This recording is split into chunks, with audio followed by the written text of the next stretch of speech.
जॾहिं ख़ातम मुहम्मद वा तपो ॿियो छो नबी घुर्जे। नुबुवत आख़िरी आई नुबुवत बि नथी घुर्जे। जॾहिं ख़ातम मुहम्मद वा तपो ॿियो छो नबी घुर्जे। जॾहिं ख़ातम मुहम्मद वा तपो ॿियो छो नबी घुर्जे। असांजो मुस्तफ़ा अरबी उम्मी आख़िर नबी आहे। असांजो मुस्तफ़ा अरबी उम्मी आख़िर नबी आहे।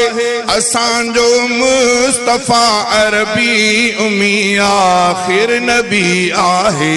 असांखे को नथो दजाल कोई मुदई घुर्जे। असांखे को नथो दजाल कोई मुदई घुर्जे। नुबुवत बाग़ बरसलवा मगर इन जे हिफ़ाज़त लए। नुबुवत बाग़ बरसलवा मगर इन जे हिफ़ाज़त लए। नुबुवत बाग़ बरसलवा मगर इन जे हिफ़ाज़त लए। खिलाफत खे अबू बकर ऐं उमर उस्मान अली घुर्जे। खिलाफत खे अबू बकर ऐं उमर उस्मान अली घुर्जे।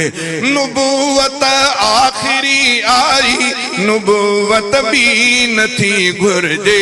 जॾहिं ख़ातम मुहम्मद वा तपो ॿियो छो नबी घुर्जे।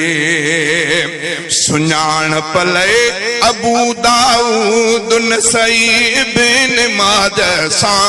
सुञाणप लए अबू दाऊद नसई इब्न माजा सां। सुञाणप लए अबू दाऊद नसई इब्न माजा सां।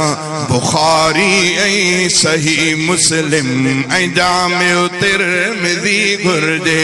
बुखारी ऐं सही मुस्लिम ऐं जामिउ तिर्मिज़ी घुर्जे।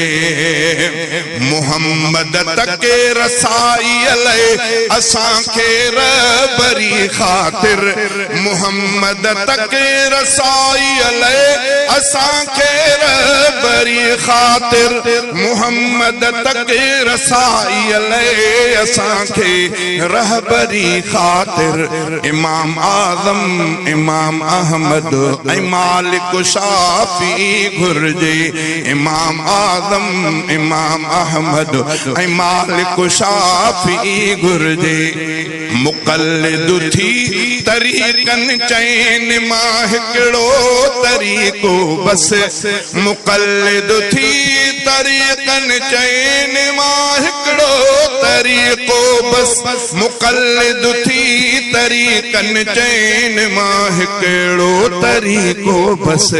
तो हनफी शाफ़ी या मालिकी या हम्बली। सवफ़ में सफ़ाई क़ल्ब जे लए ज़िक्र वारनि खे। तसव्वुफ़ में सफ़ाई क़ल्ब जे लए ज़िक्र वारनि खे। तसव्वुफ़ में सफ़ाई क़ल्ब जे लए ज़िक्र वारनि खे। सुहरवर्दी या चिश्ती नक्शबंदी क़ादिरी घुर्जे।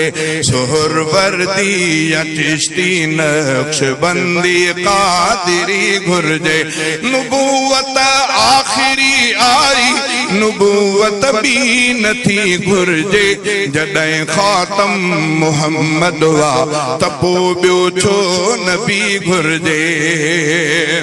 सिखण तौहीद सुन्नत वास्ते पीरी मुरीदीअ में। सिखण तौहीद सुन्नत वास्ते पीरी मुरीदीअ में। सिखण तौहीद सुन्नत वास्ते पीरी मुरीदीअ में। असांखे पीर जीलानीअ जी पीरी मुर्शिदी घुर्जे।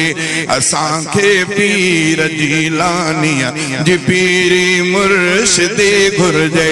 नुबुवत आख़िरी आई नुबुवत भी नथी घुर्जे जॾहिं ख़ातम मुहम्मद वा त पोइ ॿियो छो नबी घुर्जे जॾहिं बेहक सां बातिल टकर खाए मुक़ाबिल थी जॾहिं बेहक सां बातिल टकर खाए मुक़ाबिल थी जॾहिं बेहक सां बातिल टकर खाए मुक़ाबिल थी असांखे उते मुजाहिद मर्द मोमिन जो बंदी घुर्जे जॾहिं बेहक सां बातिल टकर खाए मुक़ाबिल थी असांखे उते मुजाहिद मर्द मोमिन जो बंदी घुर्जे नुबुवत आखिरी आई नुबुवत भी नथी घुर्जे जॾहिं ख़ातम मुहम्मद वा त पोइ ॿियो छो नबी घुर्जे अगर इस्लाम जे होके संदी काथे ज़रूरत पए अगर इस्लाम जे होके संदी काथे ज़रूरत पए अगर इस्लाम जे होके संदी काथे ज़रूरत पए त उते मंसूर लंघो दीन जो अब्दुल गनी घुर्जे त उते मंसूर लंघो दीन जो अब्दुल गनी घुर्जे नुबुवत आखिरी आई नुबुवत भी नथी घुर्जे जॾहिं ख़ातम मुहम्मद वा त पोइ ॿियो छो नबी घुर्जे